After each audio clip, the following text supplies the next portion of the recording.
This is what I've decided.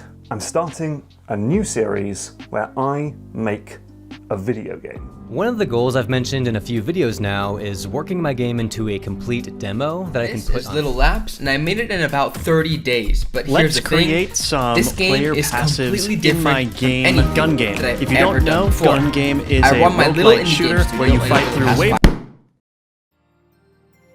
past A devlog, to anyone who doesn't know, is a portmanteau of developer and log. They're generally made as documentation for the process of developing a game. They'll cover how they implemented features and how they made decisions when picking a direction for the game. In this video, I'm talking about devlogs that are generally posted to YouTube rather than as text, so I guess they're also just vlogs. The ones you might find suggested to you in the autoplay feed or on the YouTube homepage are pretty popular.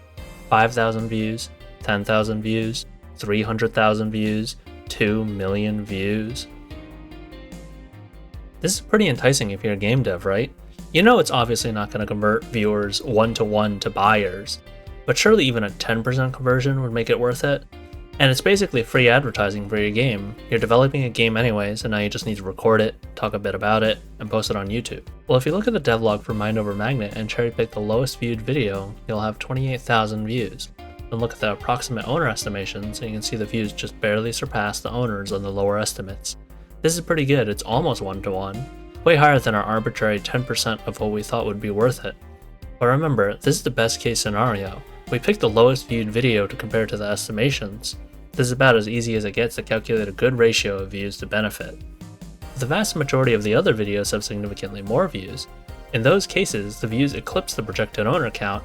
These are pretty high projections compared to the more concrete statistics. If you look at the reviews or the player count or the followers, there are a rounding error to any of the view counts. And this is the best case scenario for a channel. I'm sure you've heard of Game Maker's Toolkit.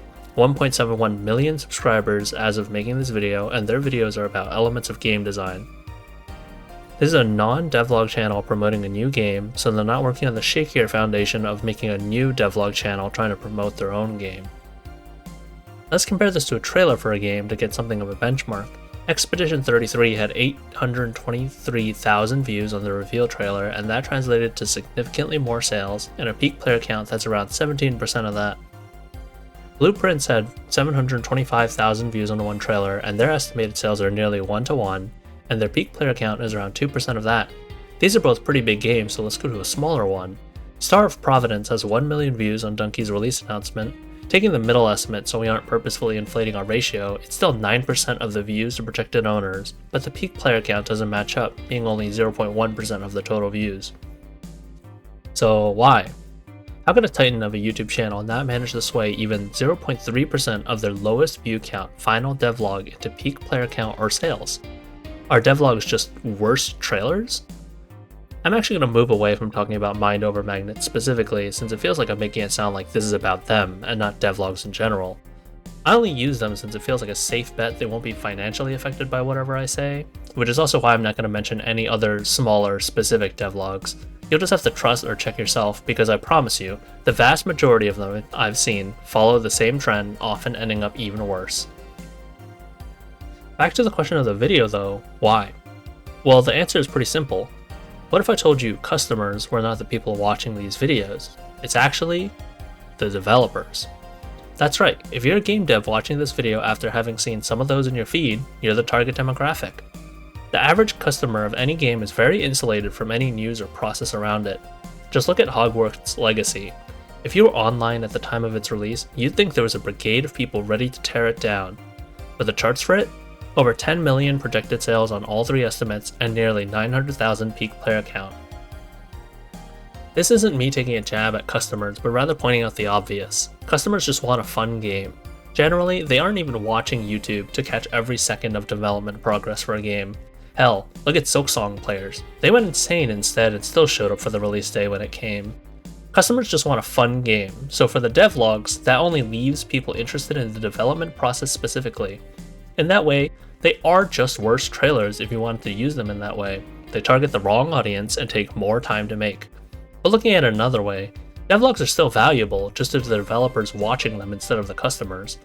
Generally, when a game releases, their development process is a black box you're only given glimpses into through interviews, and even that is distorted by what the interviewee remembers.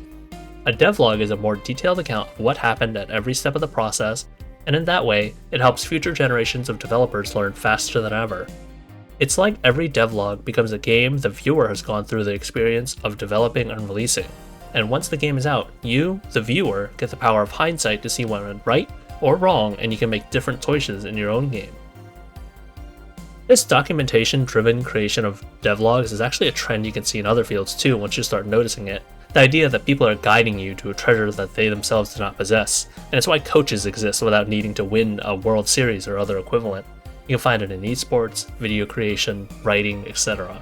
These are fields where there are concrete metrics of success, but no definitive way to guarantee you'll get there. It's why channels like GameMaker's Toolkit can exist without them always releasing a smash hit of a game. They can analyze aspects of a game, correctly point out what's done well, but it's hard to make a game just shove everything you think is good into it. Even harder, there's a ton of other people trying to do the same thing, so you're expected to come up with something new.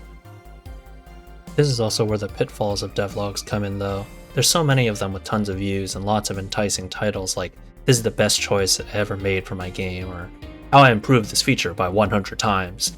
And the idea of learning from all of these can seem like a siren song to a new game developer.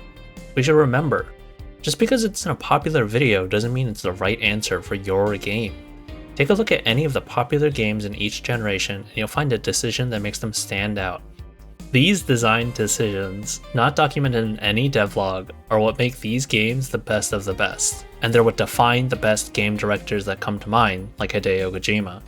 So use devlogs to learn the general brushstrokes, but if any try to push the idea that they have the definitive solution, think twice about it before diving right in. So make a devlog, or don't. But if you do, maybe your game, even if not successful, becomes inspiration for another one down the line.